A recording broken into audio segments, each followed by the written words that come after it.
What's up, Trunk Slayers? It's Monday.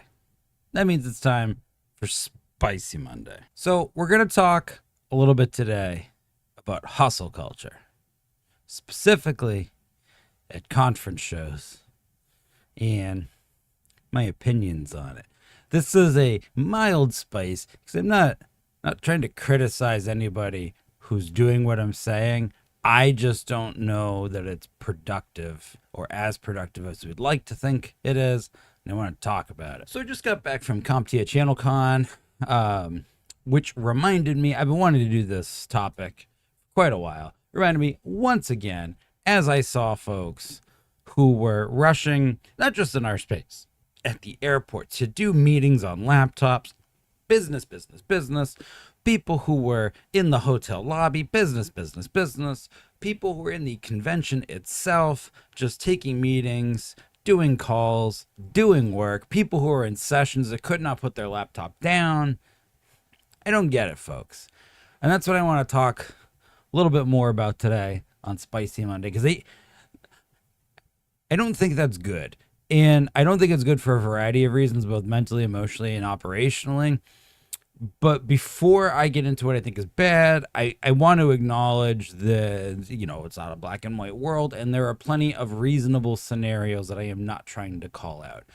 I know some of you take notes on laptops when you're at events, and good for you. And if that's how your brain works, I'm glad you're taking notes. Although there are AI chat assistants like we use to record our meetings that have mobile apps, just set it to record the meeting and transcribe. Whatever. And I also understand that some of you are there and collaboratively working with each other, and that can be hard for me to know as I'm sailing around the event if I don't know both of you. But I get that some of you, this is your one chance to together sit down for an hour and get something done as a group. Not calling you out. That's different. I don't think that's hustle culture. That's just being practical. And I know some of you need a minute to unplug from being social, and you want to go hide in a corner and just be on your laptop for a little while. And no one but you knows when you're doing that. And once again, not trying to call that out. So just so we get that all out of the way. What I'm talking about is sort of everything else. This idea that on your travel days, on the days that you're at the event, that you have to also be doing your normal daytime job as though you were still in the office. And my friends, I think that is horseshit. And I think that if you are doing that to yourselves, it's unhealthy, and you are probably lying to yourselves about how necessary it is to get it done there. Before you get up in the comments and tell me how wrong I am, hear me out. I'm sure you've all seen them. If it isn't you directly, the person at the airport, the person on the airplane who buys Wi-Fi, can't be off their laptop and is specifically doing things like taking meetings and actually doing meaningful work. They have to. They're compelled to. This is not somebody who is a little bit nervous about a presentation they're giving the next day and they're rereading their slide deck. I mean people who are actively working, who are treating their commuting time as though they are in the office. We've all seen this before. I know some of my vendor friends had to rush off either on their trip in or their trip out to be on team meetings and to take demo calls and to do account management calls and internal meetings, all of that shit. And then at the conference, we've all seen them before at conferences. That person who they go down to the lobby when there's nothing going on, set up, and they're doing actual work. And we know they're doing actual work because these people are our friends. And when you walk over to go greet them, they give you the to let you know that they're actively involved in something that can't be interrupted. That's a big difference between somebody who's just casually using their laptop and somebody who's actively working. Is that idea that, hey, hang on a second, I'm in a zone, I can't be interrupted right now. We see them on the conference floor. We see them in the actual conference sessions. Everybody knows what I'm talking about. We see them at booths sometimes if you happen to walk in right as things are getting set up or things are getting torn down. And there's this compulsion that if you're not actively working the entire week on, productive output, that somehow you are not driving forward your career, your business, whatever your motivation is. And I think the entire premise of all of that is complete and absolute horseshit. And I want to point out that I work for a startup, so I know some of you are rushing to think, well, yeah, but if not me, then who? No one is who. And so I think that's kind of the first point. Operationally, if whatever you're doing, whatever you're doing for work absolutely requires your involvement, basically 24/7 like that, or it will burn to the ground and cease working. You don't have a viable business, and you don't have a viable business model. And I know some of you are going to say, Dean, you don't understand when you're just getting started. You always got to be on. No, you don't. No, you do not. No, you do not. There is nothing that is so important that it requires you every single minute of a day that you have paid to be in an event to be present at the event. If you cannot disconnect from your business and be present at that event to focus 100% of your efforts on leveraging and maximizing the value of that event, you have an operationally unsound business. There is no excuse for this. Just acknowledge the fact my business is operationally unsound and therefore I have to work at conventions. What I don't like are the folks, and this is why I brought it back to hustle culture, that lie to themselves and ignore this point and think that somehow they're being scrappy. It is writing at a Starbucks. It is the same mentality as writing at a Starbucks. We'll get into that more in a second. When you're at these industry events, and this is the part I think a lot of these folks miss. When you're at these industry events, you have a unique opportunity, basically from roughly 8 a.m. to, I don't know, however late you stay out, let's say 8 a.m. to 12 at midnight. You have this long block of time where you can directly represent your brand, communicate your value prop, and forge relationships with other people in the channel in a way that you absolutely cannot do remotely. You cannot do it. I've met a lot of you. And I guarantee you are not as charming and you are not as good at talking to people over the phone as you think you are. Holy shit, do you need body language and in-person interactions? You need to be at these events.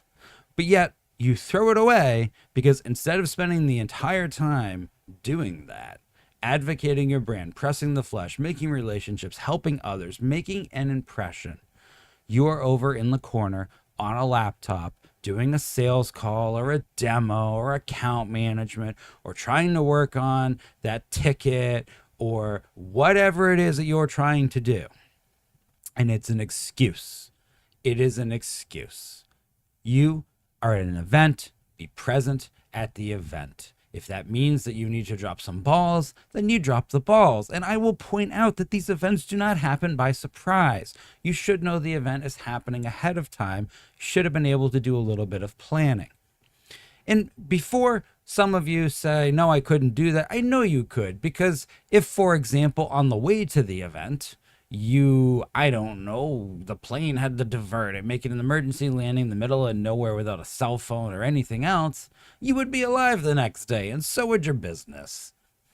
So certainly you can manage to do that at an event and communicate to your clients and partners that your calendar is blocked because you're at an event. It's not very hard to do.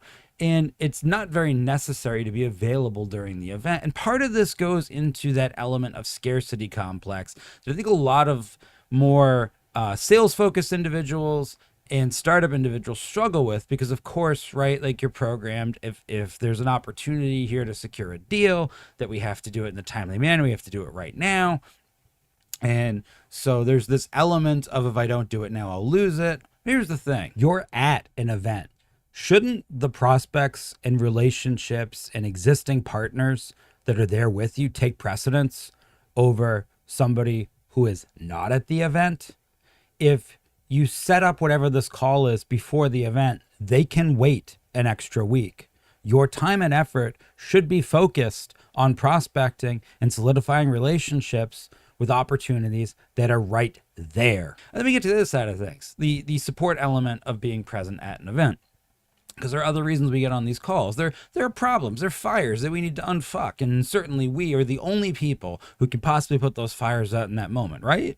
Right? Except that's almost never the case. Most of you do have some sort of a team, and I think you'd be surprised at how competent your team is about keeping the place from burning to the ground. And even if they do require you, they probably don't need you to work on it. They probably just need some guidance. In the event that it is just you and a fire breaks out while you're away, that sucks. You probably shouldn't have gone to the event.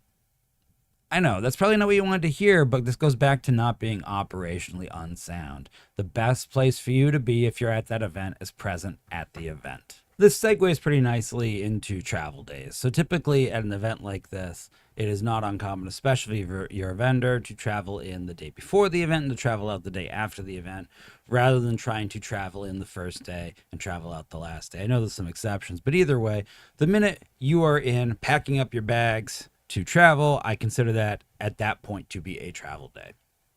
And so I'm a big proponent of not doing any work on a travel day. And there's a few reasons for that. But these events are mentally and emotionally taxing. They take a lot of time and effort, especially if you are making the full effort to be available and present at these events. As I said before, that could be 8 a.m. to 12 every day. That is a very long day. To be on your feet and in front of people, it is exhausting. And the entire time, if you're doing what I'm saying and not going and hiding on a laptop, you have to be on the entire time. That is a lot. You are representing probably a brand or a company or yourself. The last thing that we want to do is the day that you are traveling in and the day that you are traveling out is burn you out further.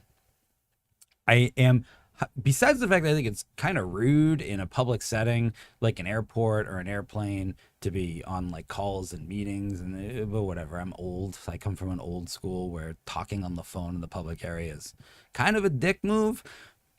Whatever. I get that. I'm old. It's not mentally healthy. It's stressful. Flying and travel are stressful for a lot of people.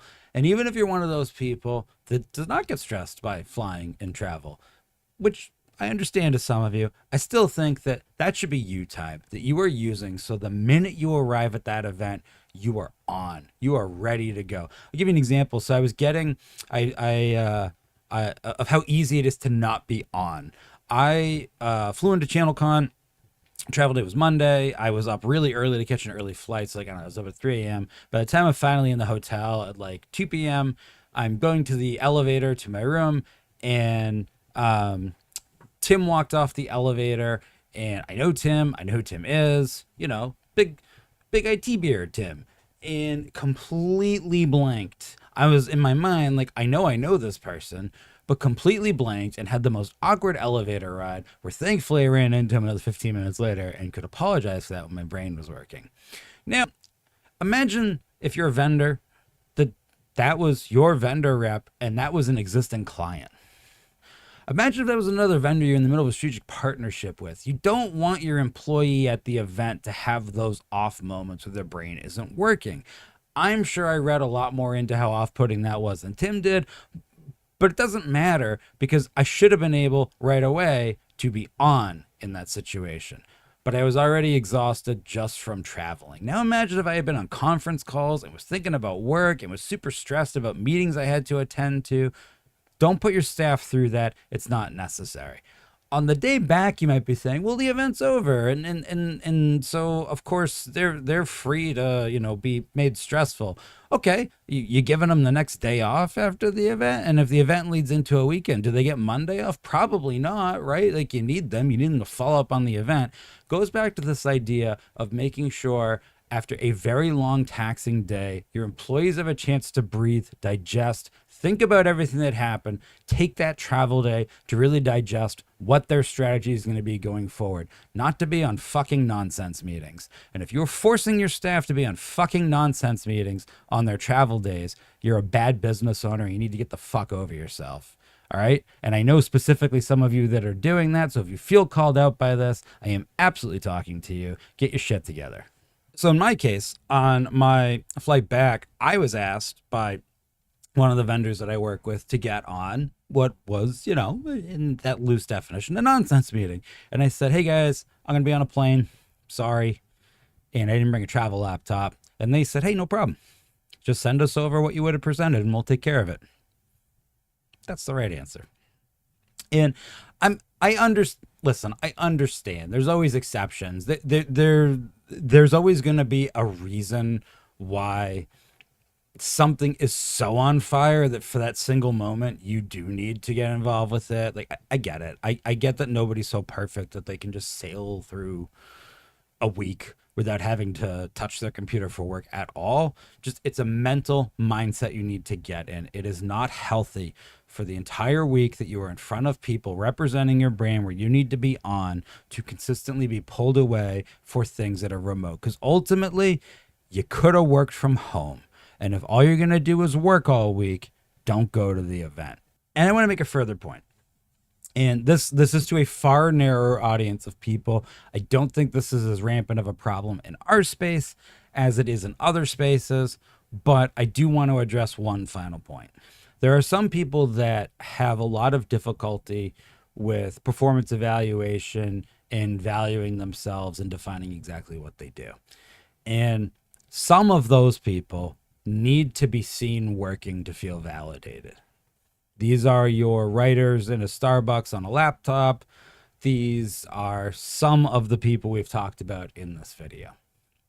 I think a reasonable person, if they need to take a client call at an event like this, will leave the floor and go somewhere relatively private and quiet. Somebody who perhaps wants to be seen working, feels that that will impress the room or that otherwise validates them, probably won't. They will probably find a fairly public spot to do work. And to anyone who that might apply to, I just want to encourage you that most of us don't look at you and see you working and think, oh boy, that person's got a lot going on. Business, they must be impressive.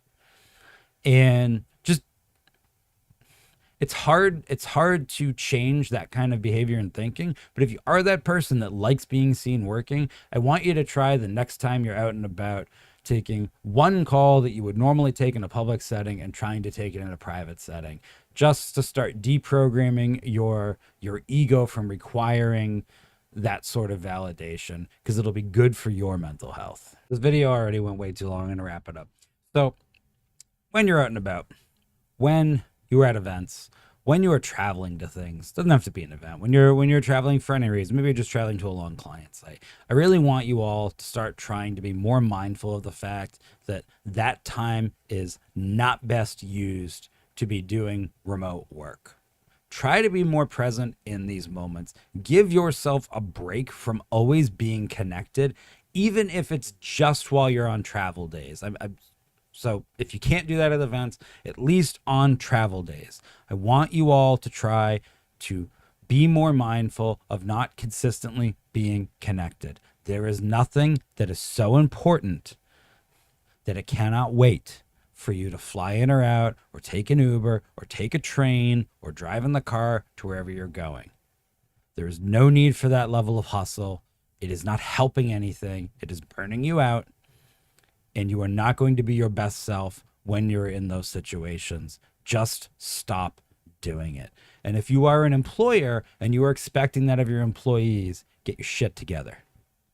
Because that's toxic, and it's not productive, and it's nonsense. And it's not necessary. If you have an employee who is so critical, they have to be on meetings on days they are traveling to something to represent you. You cannot send that employee to those things. So either the meetings are not as important as you're pretending they are, or the employee is not as important to being at that event as you've all decided they are. There's really no other answer here. It is operationally unsound. Have a fantastic Monday. Have a fantastic week. Thank you to everybody I met at the event who I handed out Spicy Monday stickers to. I love all of you.